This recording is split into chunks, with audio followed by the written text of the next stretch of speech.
done all the pre-announcements, so we can start with your overview, Brian. Yeah, sure. Certainly another great baseball game in this World Series. There's been some terrific games in the first 5 ball games. I'm sure the fans are loving the close games and the great play out there. We just fell a little bit short in Omaha. 2 one-run losses certainly hurts. I feel for our guys because they have had a terrific year. That said, we didn't win, and that's our goal, is to win here in Omaha and give us a chance to win a national championship, and certainly we fell short of that. TCU did a great job. The starter did a really good job. Our approach was not great against him, but he did a nice job of mixing his off-speed pitches and held us down. And certainly TCU has some powerful arms in their bullpen and did a great job. I thought Connolly early gave us a nice start. They had a really good approach against him starting in the first inning, probably as good as we've seen all year. And that's a credit to them. But he grinded and kept us in the game and gave us a chance to win.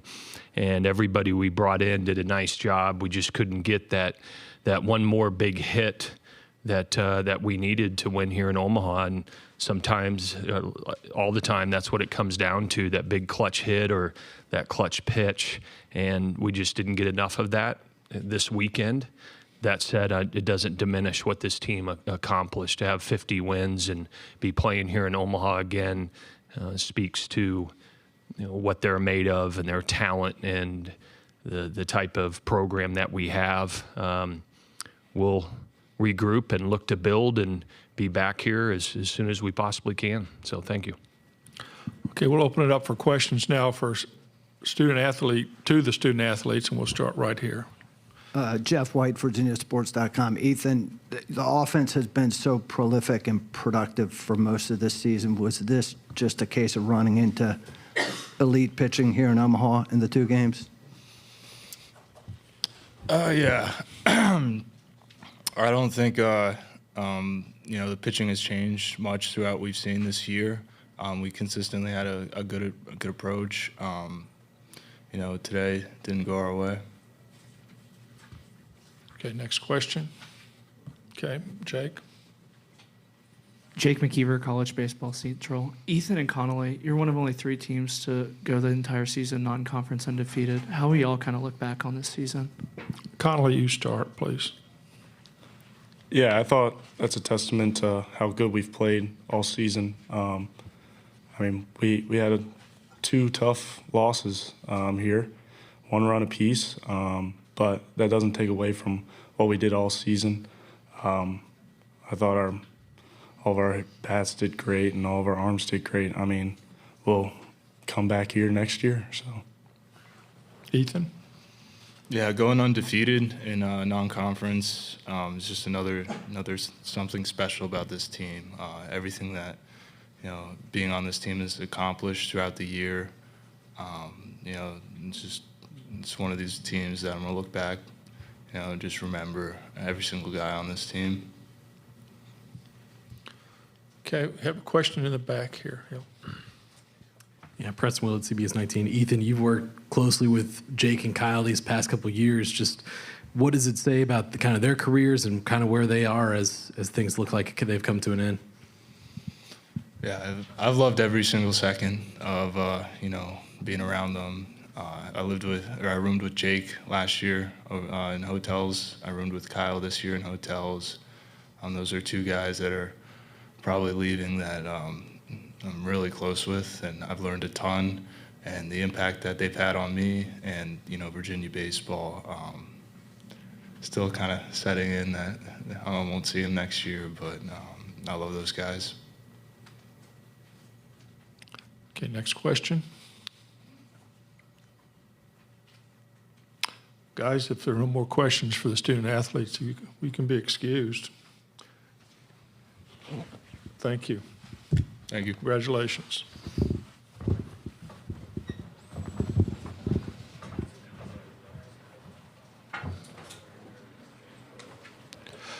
Now open it up for questions for the coach, and we'll start here with Jeff. Brian, does it 2 one-run losses on this stage, does that make it tougher when you can go back through each game and pick out a play here or a play there and know that could have swung the whole thing? Well, I just candidly, I hate losing either way, whether it's by 1 or 5. But yeah, the one-run games always comes down to a lot of times a big pitch. Like I said, a clutch hit there, maybe in the 9th to tie the game, and other opportunities. Listen, this game was defined, in my opinion, by we had too many 1, 2, 3 innings offensively, that we just weren't competitive enough in our approach in those at bats, and I thought we did a terrific job. Managing the innings from a pitching and defensive standpoint. I think TCU probably left 12, 14 runners on base, and that's a testament to our guys that they buckled down and didn't let the big inning happen and gave us a chance. But, it comes down to those little fine details here in Omaha. Everybody's got talent. Everybody earned the right to be here, and it just comes down to guys rising up in key moments. That doesn't take away from who our players are. Sometimes you just don't do it because your opponent's very, very talented as well. Okay, go right here. In Blue Review, you go double single. You're within your first 5 pitches of the game. Yeah. As those outs started to stack up inning by inning, what did you see in terms of maybe a reason, I guess, that you weren't getting maybe the breaks? Yeah, that's a good question. I think it had to do with our approach against their starter. He was throwing a lot of off-speed pitches, and we weren't. Our approach of hitting the ball the other way. That's what you have to do against somebody like that, because he's executing, and we too many times rolled over ground balls and just didn't get quality swings on the ball to put innings together to put pressure on them. You saw we stole a couple of bases there against Wright. Our style is to put the pressure on the other team, but you got to be able to get base runners on in order to do that. And there was just too many innings that, we just weren't competitive and gave ourselves a chance. That happens, and that's a credit to them for executing and us not adjusting to it. Okay, back here in the back. Brian, I know Ethan said it's still setting in, but just how do you sum up the careers for Jay Geloff and Kyle Teal? Yeah, I'm disappointed that for them that they didn't get a chance to play deeper in this, and for the two of them to really show their ability, and so here in Omaha. That said, the careers that those two guys had are, right up there with some of the best that we've had in my tenure here. Jake Geloff has broken so many offensive records, home run records, RBI records. We wouldn't be sitting here today without him. And Kyle Teal is just a really, really special, talented player. The results didn't show in these 2 games. The impact that those 2 young men have had in our program in their entire careers, but especially this year, and certainly they will be missed. But they, the way they performed in our uniform teaches the younger players what the standard is for success in our program, and for that, I'll be forever grateful to them for their contributions wearing our uniform. Mike Farron, did you have your hand up? Okay. Let's go back over here in the back. Coach, Matt Tallery from World Baseball Network. You have a few guys that are going to play for the USA Collegiate National Team, a few guys that are going to play top summer collegiate programs, a few guys that are graduating alongside, possibly getting drafted and signing to a major league organization in the next few weeks. What is just the biggest prep for the program for this upcoming fall ball season?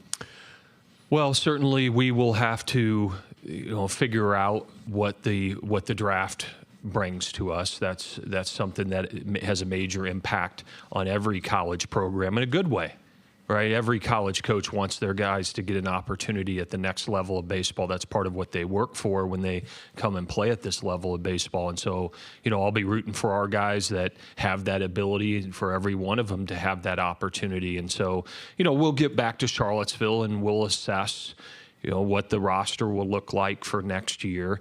Part of that is those players going to Team USA, those players going to the Cape and across this country and getting at bats and working to be improved players. I look at our team this year, that the sophomores on our team, that we have 5 in the lineup, and those players all went out last summer for the most part and really developed and got better. Well, our freshmen this year need to go out and do that, and that's how you continue to sustain a high-level program. And then, we'll see what additions that we need to make this summer, based on what the draft brings us.